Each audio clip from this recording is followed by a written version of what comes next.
Thanks for joining me on this video. This is the story of my Grand Slam of color phase bears. And I thought it would be fitting to tell this story while sitting behind this chocolate bear rug that was the very first bear that I ever shot. And this video is going to be pretty long. It's a saga, but stick with me. You're going to see a lot of really cool bear hunting footage, and I'll tell the story. Basically, this is a biology of a bear hunter from the time that I started hunting bears until I killed the Grand Slam of all four major color phase bears. And you are going to see a lot of cool bear hunting footage and learn some interesting things. So stick with me through this. To start out, let's tell about the hunt for this chocolate bear right here. I was a bow hunter living in Iowa. I'd been bow hunting for many, many years, and I just always thought it would be fun to shoot a black bear with a bow. And so it was, I forget the year, I think it was 99. Not 100% sure on that, but I booked a bear hunt with Chris Ford in northern Minnesota and went on that hunt and thought I would check that bear off my list and I would move on to something else. Well, I shot this bear on the third night of my hunt up there, and I became absolutely addicted to bear hunting. So my idea of just shooting a bear and checking it off my list, it didn't exactly work out that way. What actually happened was I got really, really hooked on bear hunting. Well, I was actually in the fishing business at the time, and I ended up moving to Brainerd area of Minnesota in 2001. I lived actually between Pine River and Bacchus, and I started doing self-guided bear hunts. I started doing my own baiting and just became fascinated with bears and learning more about bears. And at that time I was using trail cameras that were like film trail cameras and not the digital ones that we have today, which is, wow, that's a whole story in itself. But so I started learning a lot about bears and started eventually having some success, and really enjoyed that aspect of it, and was able to help my friends and family members. Many of them shot bears at my baits. My daughter shot a bear actually with a friend who's an outfitter, but we killed a few bears, and I started to learn more and more about bears, and then I eventually got out of the fishing business primarily and went back into full-time outdoor writing. And when I did that, I was writing a lot of stories about bears and bear hunting for Bear Hunting Magazine and other magazines, and then I eventually became the managing editor of Bear Hunting Magazine. And at that time I'd killed quite a few bears and was just sort of looking for another challenge, I guess you would say. And the owner of the magazine at that time was Jeff Folsom, and we had gone to the archery trade show. I think it was in Louisville, might have been Indianapolis, I don't know, but it's a January show. And on the drive back from that show, we were talking about how could we build the sport of bear hunting. And you know, I came up with the idea that you know, there's the Grand Slam of sheep, there's the Grand Slam of turkeys, and you know, there's just, you know, what could we have something like that for bears? I'm thinking, you know, there's a polar bear, brown bear, grizzly bear, and a black bear. That could be the Grand Slam of bears, but it's just basically out of reach for just about everyone. I mean, frankly, you know, it would probably cost you a minimum of $60,000 to $70,000 to do all four of those, and that's just out of reach for most bear hunters. And then Jeff said, well, you know, there's basically four major color phases of bears, which I understand there to be. You know, there's a lot of different colors, but they can pretty much all be grouped into chocolate, blonde, black, and cinnamon. And he said, I know some people who've killed all four color phases with a rifle, but I don't know of anybody that's ever done it with a bow. And because I'm a bow hunter, it was like a shot through my heart, basically. I mean, I knew immediately that I had to be the guy to try to do it. So that was 8 years ago when I set out to try to shoot the other two that I didn't have, which was the cinnamon and the blonde. So I started booking hunts, and that's the advantage of being a managing editor of Bear Hunting Magazine, is that there's a lot of outfitters that would just love to see a story about their hunts in the magazine, and so it's very easy for an outdoor writer to book hunts either at a discount or in exchange for the publicity, and in some cases the tourism departments, there's help with that because there's money available to help with advertising and so forth. And so I could do 2 to 3 bear hunts a year, and which is basically what I've been doing for the last several years, about 8 years.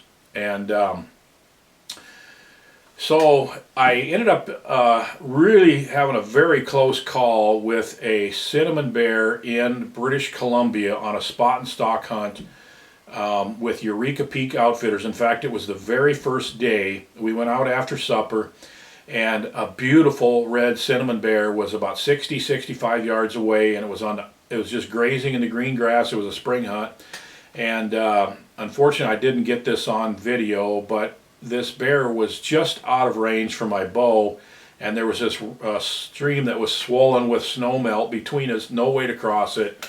And my guide at that time, he was like, you could take my rifle and shoot that bear, and it's a beautiful red cinnamon bear. And I just thought, I'm going to do this with a bow one way or another, and it's the first day of the hunt. Well, long story short, I never saw another cinnamon or blonde on that hunt. I ended up shooting the 42nd bear that I saw on that hunt, and I had a great hunt. I didn't get much of it on video because I didn't have a videographer with me, and bear hunting in spot and stock situations is a lot more difficult to get video than it is like hunting out of a tree stand or whatever. So, but it was a great hunt, had a lot of fun, got some good photos and so forth, which you can see here. So I had a close call there. Did not see any blonde bears, went to several places looking for cinnamons and blondes, and most of the time, I would end up just shooting a black bear on one of the last couple days to make sure I got my story. After that, I went to Idaho and did a hound hunt, and I really enjoyed the hound hunt. It's kind of not for everybody. If you're all about the peace and quiet and the stillness of sitting in a tree stand in the woods, a hound hunt's not for you. It's really chaotic and everything, but it's a lot of fun, and especially if you like to see good dogs do their work.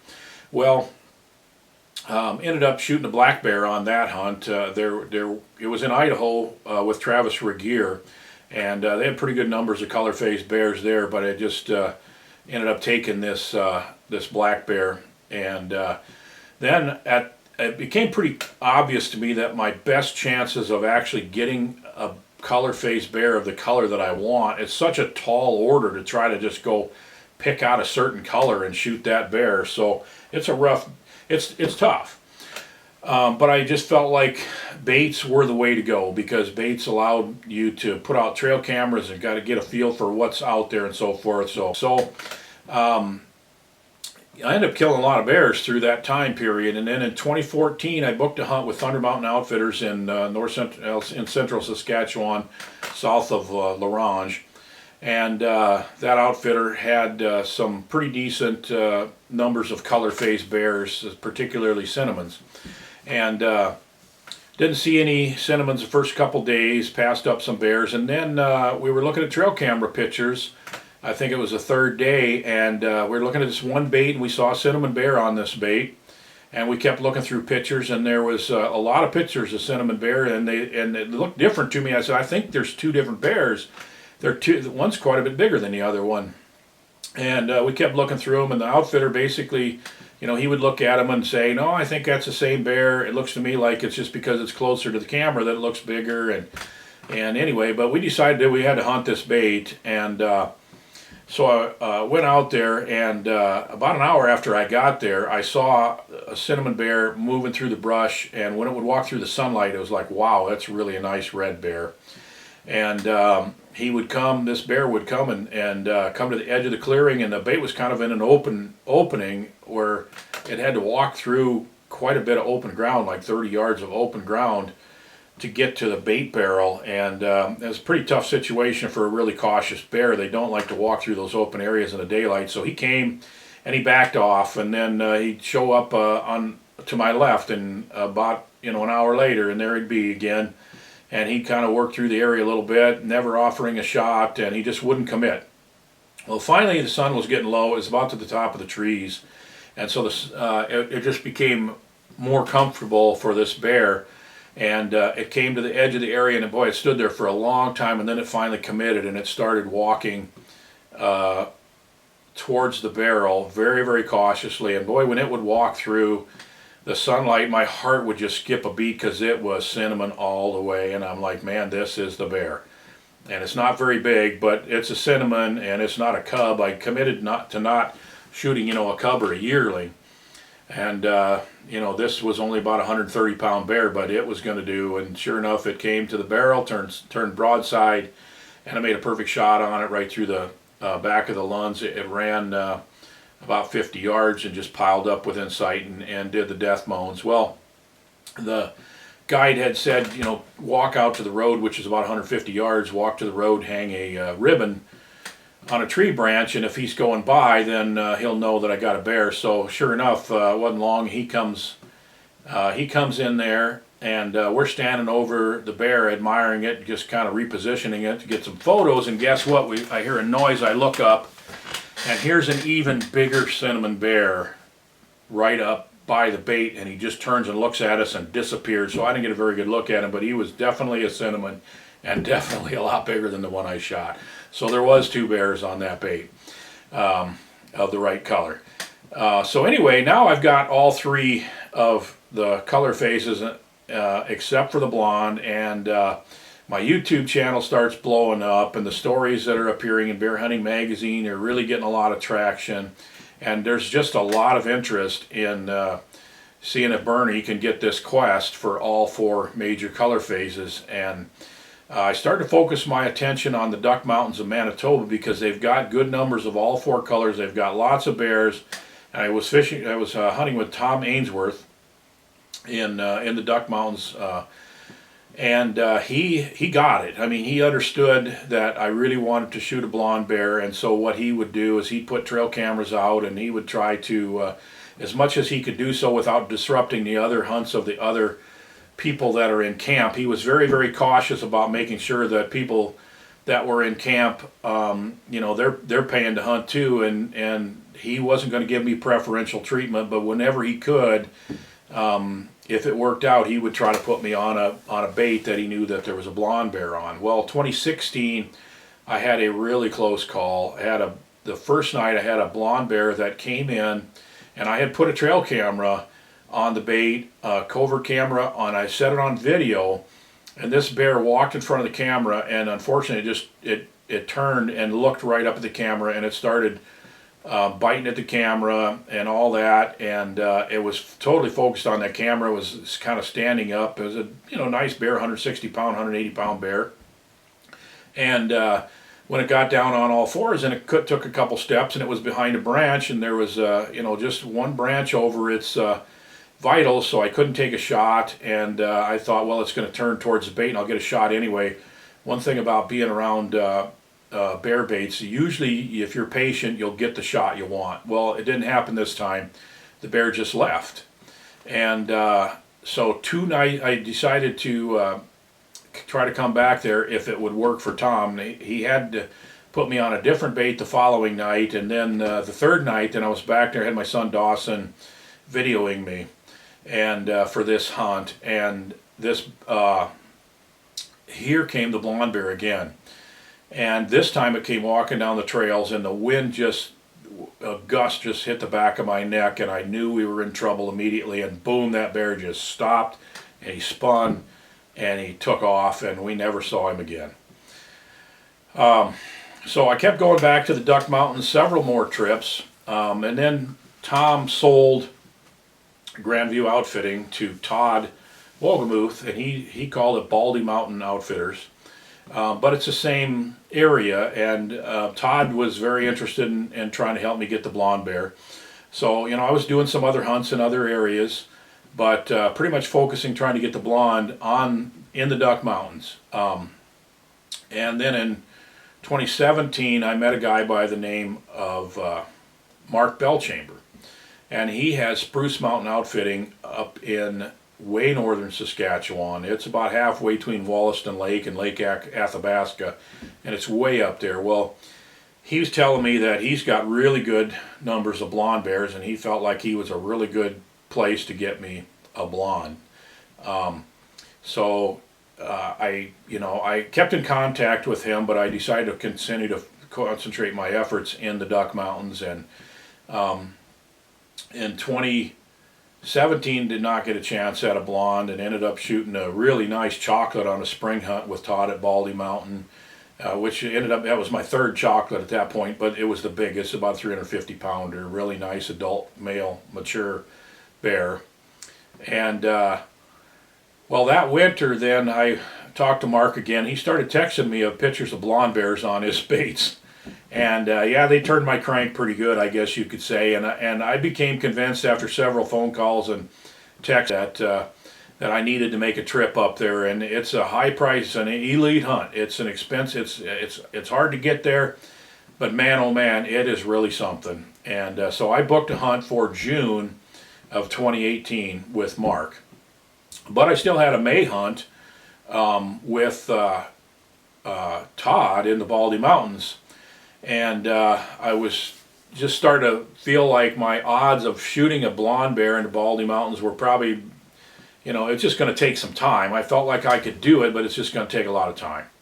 And so I went up the first week in May 2018 to Baldy Mountain Outfitters, and it was really horrible weather conditions. There was still quite a bit of snow. It was just miserable. The first couple nights. Well, the third day it broke a little bit. The bear started to move a little bit, and all of a sudden Todd comes bursting into the cabin, and he goes, "I got a blonde bear on camera on one of the baits."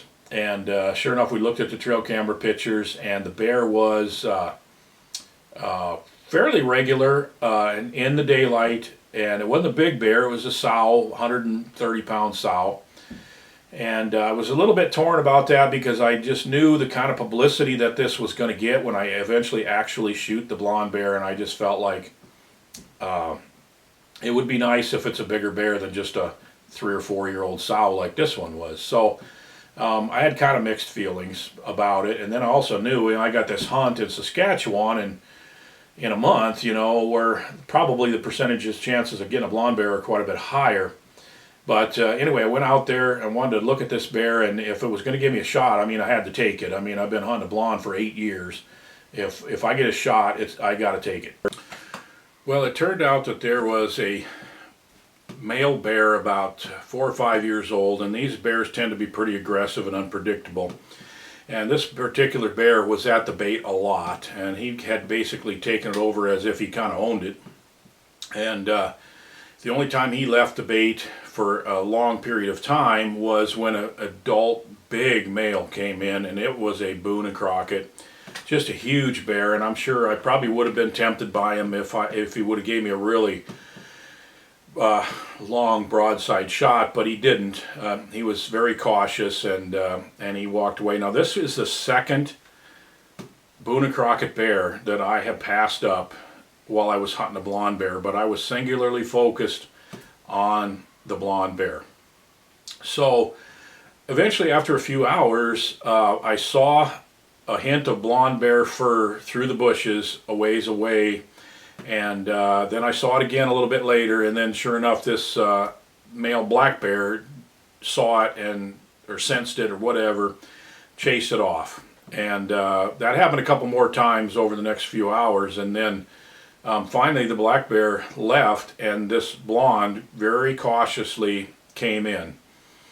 And this bear came in, and it liked to lay down to eat, and that's very unfortunate sometimes. And this bear would lay down, and then it would kind of get up on its haunches and look around a little bit, and then it would lay down and eat some more corn.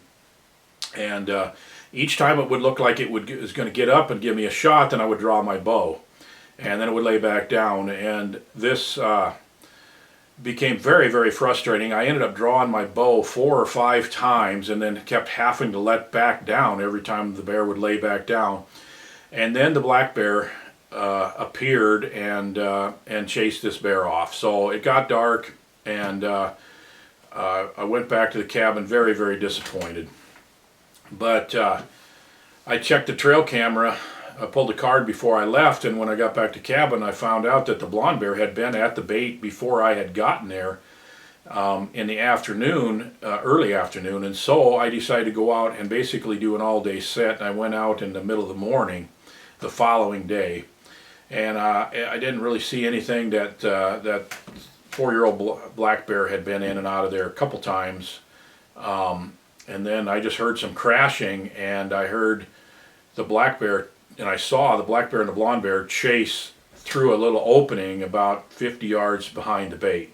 So I knew that they were both in the area, and then about an hour later, the blonde bear starts working its way towards the bait from my left. And she just very carefully worked her way in and came in and flopped down at the bait. So sure enough, I didn't have a shot again. And then she would get up and look around again a little bit. And by this time, I'm getting kind of panicky, and I'm thinking, holy smokes, I may not even get a shot at this bear. And that black one's going to come back and chase her off again a little bit. And so she got up on her haunches again and looked, and I looked at where she was looking, and sure enough, the black one is coming. So I just rushed a shot. I don't know what else to say. My decision-making ability was deteriorating at that point. I had so much pressure on me. I mean, let's face it. There's just a lot of pressure on me. There's a lot of people following, and I didn't really realize until that moment that pressure was starting to get to me. And I shot the bear, and I believe my broadhead went through the shoulder blade and lodged into the bear, and we ended up following that bear for 120 yards. Good blood trail that just disappeared. I mean, it just stopped. Literally, we were looking up in the trees trying to figure out if that bear climbed a tree, or, it looked like it was lifted out of there with a helicopter. It was just, there was good blood, and then it was gone. It was done.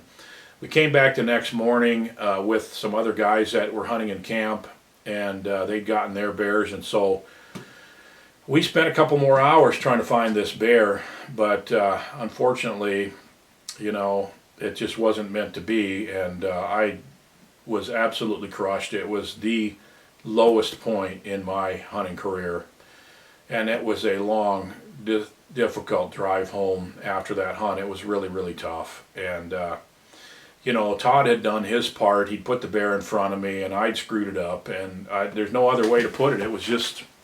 It was something I just have a really hard time putting into words what a crushing disappointment that it was. But anyway, so I went to northern Saskatchewan to Spruce Mountain Outfitting in June, and a lot of hours, hundreds and hundreds of hours on stand had led up to this point, and I don't know how many traveling hours and all of the work that I'd done, and I felt like I had a pretty good chance of getting a blonde bear on this hunt, probably better than I ever had, but you just never know. And I had the stinging defeat that had happened in Manitoba the first week in May right in the front of my mind as I went up there, and so I knew that I had to have a good clear mind and put that behind me.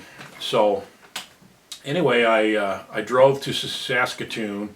I got on a small plane that flew up, and it stops at a couple other towns like Wollaston Lake, and then it lands at a place called Points North Landing, which is a gravel airstrip, and it's actually just a airstrip that's managed by a uranium mining company. It's not even an airport. There's not even a town there or anything like that. And from there, you can either take a float plane to the camp, which is on an island on Theriot Lake, or you can ride a series of roads through the bushes, either on a four-wheeler 22 miles or on these little Suzuki Sidekick, I think they're called, and he's got a lift kit in them and big tires, and so you ride those for 23 miles out through the bush.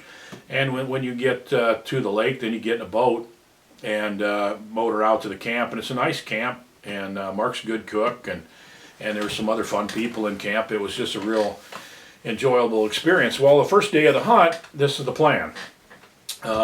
Mark says, okay, we're going to split up with the guides, and we're going to go check some baits, pull the cameras out of the cards out of the cameras, and then we're going to go fishing, and we're going to meet up for shore lunch and have some fish and sit around. We're going to look at the cards and then decide who's going to hunt what baits and stuff like that based on whatever the trail cameras show us.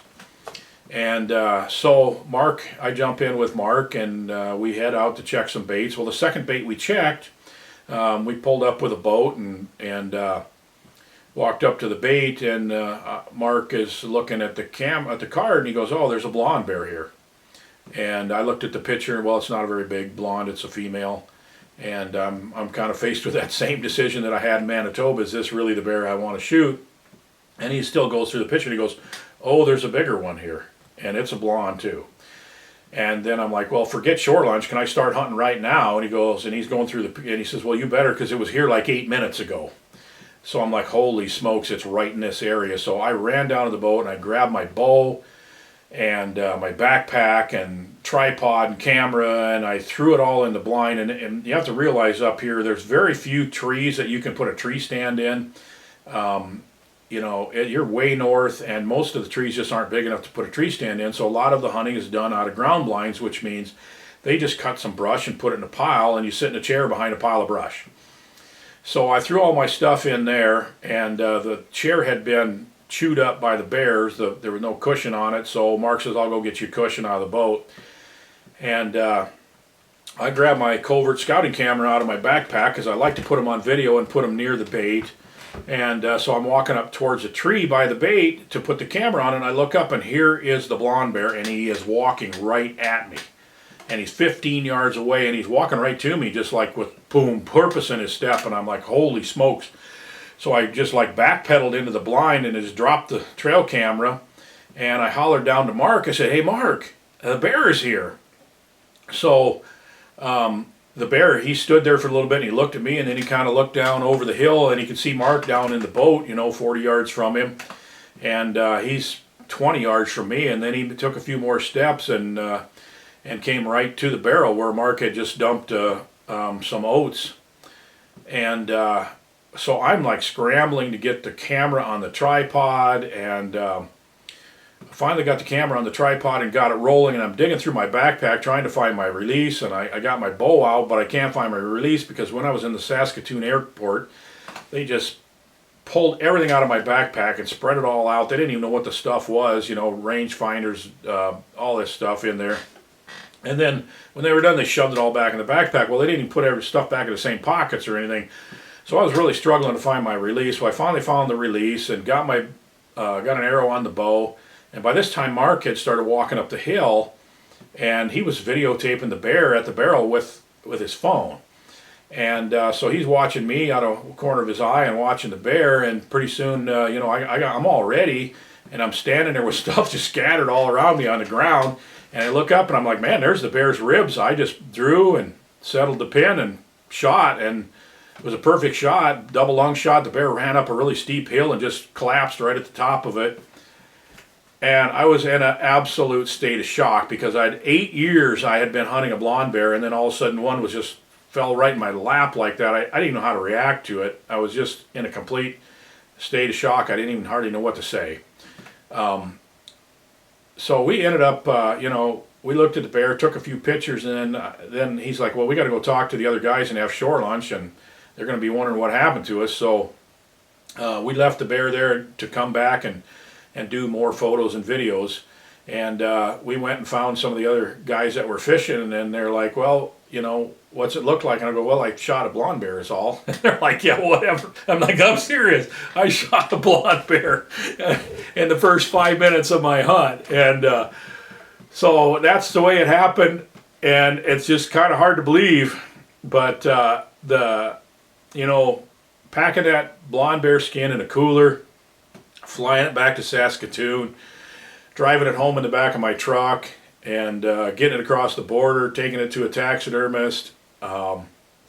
It's just amazing. And it's an incredible feeling to set out to try to accomplish something that hard and actually be able to do it. And I hope if somebody's watching this, maybe you've shot a couple colors and you're thinking, yeah, I would really like to, I'd like to have a Grand Slam for myself. I would encourage you to do it. And I would also like to just mention a couple things of people. There are a lot of outfitters. A lot of this was do-it-yourself, but also a lot of outfitters were involved, and tourism departments in Saskatchewan and Manitoba and Ontario. And also Northwoods Bear Products has been a big part of this. Matthews has provided me with my bows. Realtree has provided me with camo to do this quest, and Wildlife Research Center has just really been good to me. I love their scent killer products. It is a big part of my success. And then Covert Scouting Cameras. Those are the 5 companies that have been a part of this, and I really, I really appreciate the value that they've given me in helping me succeed in this. And people have asked me, okay, now what are you going to do next? And frankly, I'm not really sure. I'm not going to stop bear hunting. Maybe I'll cut back a little bit. I'll probably, concentrate more on the do-it-yourself aspects of it instead of hunting with outfitters as much. I really enjoy putting out baits and checking baits and checking trail cameras and helping friends and family get bears. I mean, that's what really turns my crank. So I'm going to spend more time doing that. But thank you for watching this video. I know it's really long. I hope you've enjoyed it, and appreciate you being a part of it and following along through this quest. And thank you for subscribing to my YouTube channel, and please leave a comment below. I'd love to hear your views on this, and like I said, thanks for being a part of it.